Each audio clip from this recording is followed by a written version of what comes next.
네, 감사합니다. 금방 따라 들어왔습니다.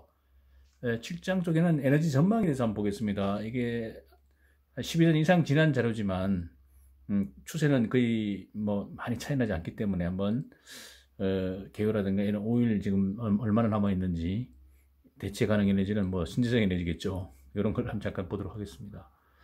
그래서 이렇게 되어 있습니다. 글로벌 에너지 프로덕션 해가지고, 다이렉트리 포 전기를 만드는 거 노란색, 그 다음에, 그렇죠. 바로 전기 만드는, 그 다음에, 그, 가열하는 동안에 전기 만드는, 그런 이제 빨간색입니다. 그럼 예를 들어서, 이거 보시면 이제 가스로 발전하는 거죠. 전기 발전하는 거. 그 다음에 원자력으로 발전하는 거. 그 다음에 석탄으로 발전하는 거.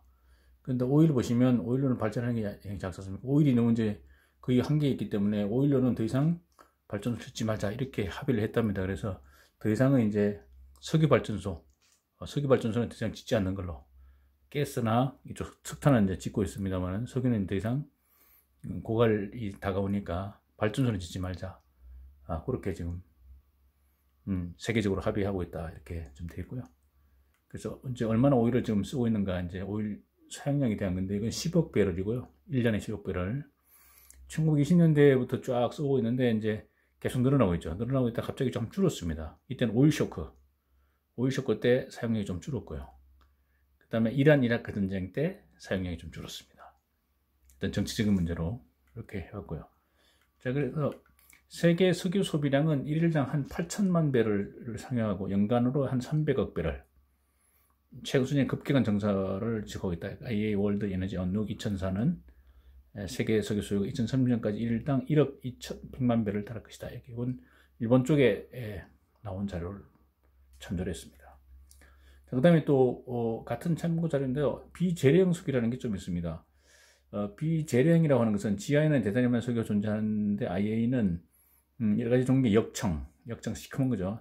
역청이 2조 7천억 배럴 정도 역청이라는 게 있고요. 지금 원유 형태로 있는 거 말고 그건 재래형이고, 원 형태가 아닌 역청으로 이렇게 있는 끈적끈적한 거 있지 않습니까?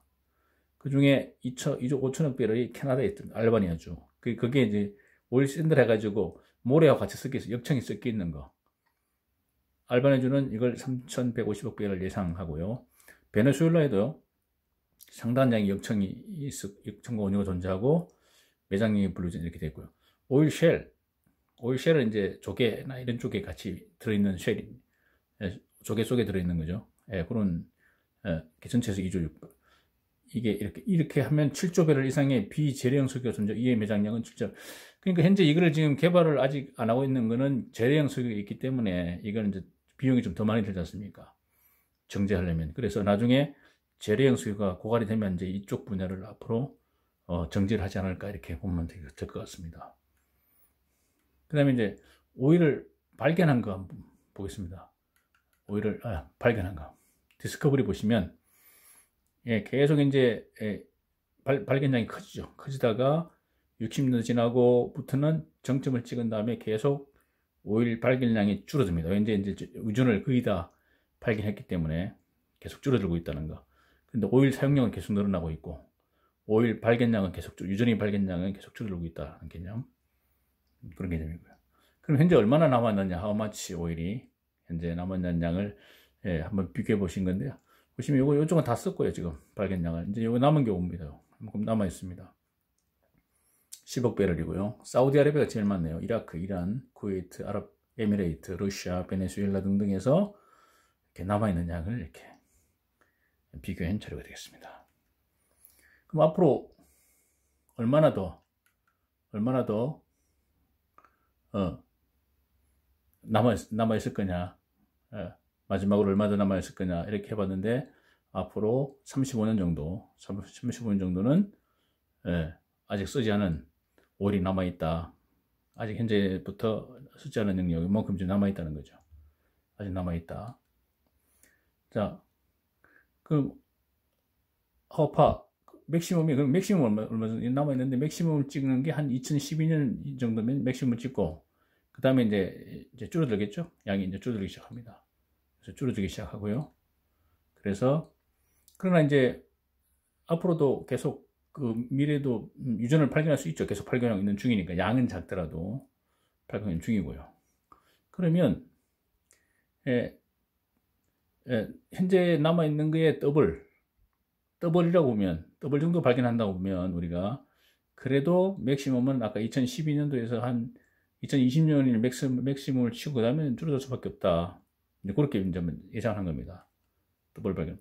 더블 오브 리저브 시프트 맥시멈 바이 원. 그래도 10년 정도 이게 맥시멈이 오른쪽으로 넘어가지 연장될 뿐이지, 그렇게 많은 양이 남아있다고 볼 수는 없다. 이렇게 보는 거죠.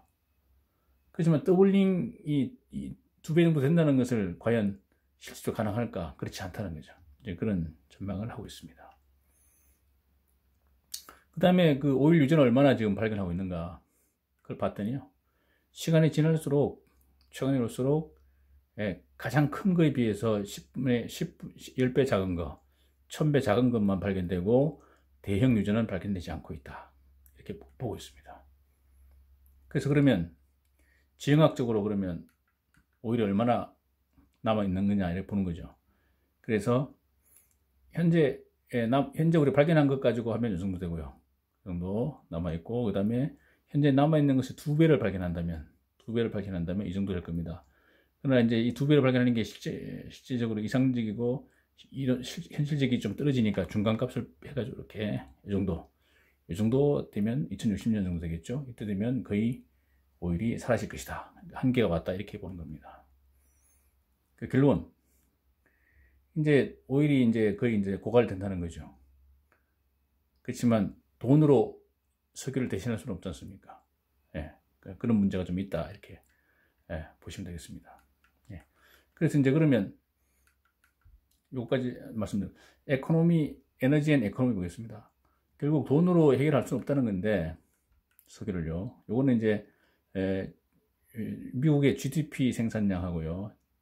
에너지 소비량을 따라봤을 때 GDP가 어떤 유지되고 성장하기 위해서는 반드시 우리가 에너지를 쓸 수밖에 없다. 석유를 쓸 수밖에 없고, 석유가 사라지면 GDP 성장이 있을 수 없다는 거죠. 같이 가기 때문에 그런 개념으로 우리가 접근을 해야 되겠다. 이렇게 보시면 되겠습니다.